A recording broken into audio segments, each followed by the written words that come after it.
of Te Anau Tuiono joining us remotely. Thank you, Mr. Speaker. My question is to the Minister of Foreign Affairs and reads as follows.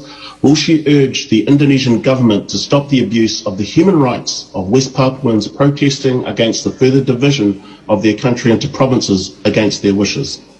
The Honourable Nanaia Mahuta. Mr. Speaker, as we conduct our diplomatic engagement on a range of issues, we fully respect Indonesia's sovereignty and territorial integrity. Aotearoa New Zealand continues to register its concerns with Indonesian authorities about human rights situations in Papua. These are issues I discussed personally with the Indonesian President Widodo and Foreign Minister Marsudi during my visit to Indonesia in November last year. I discussed these issues again with Minister Marsudi in Paris in February this year.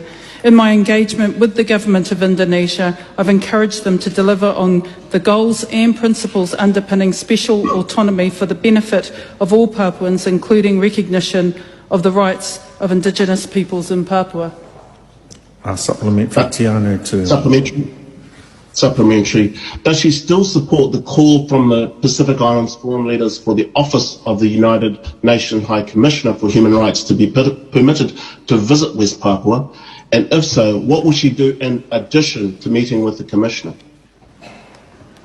Mr. Speaker, Aotearoa New Zealand supports the Pacific Islands Forum approach for open and constructive engagement with Indonesia regarding the human rights situation in Papua and the leaders' call for the Office of the UN High Commissioner for Human Rights to be permitted to visit Papua.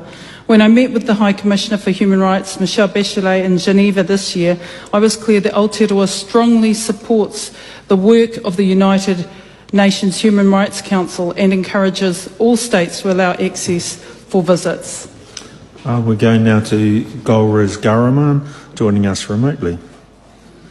Thank you, Mr. Speaker. To the Minister, what steps will she take to ensure New Zealand is not contributing to human rights abuses by importing timber and minerals from Indonesia, though produced in West Papua, in conditions that deny the rights of the Indigenous peoples of West Papua? We continue to advocate with Indonesia in relation to human rights issues and the treatment of those Indigenous peoples in Papua.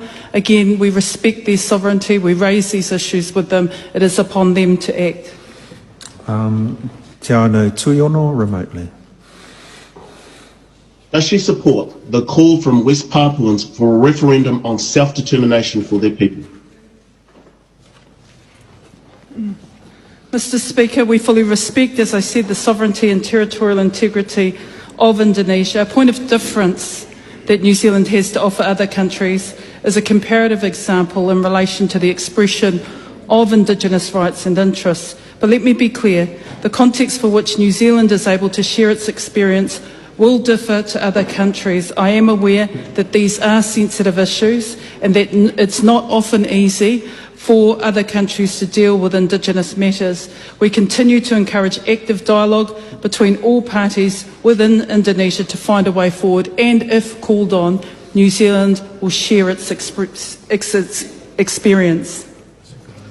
That concludes oral questions. I call on Government Order of the Day number 1.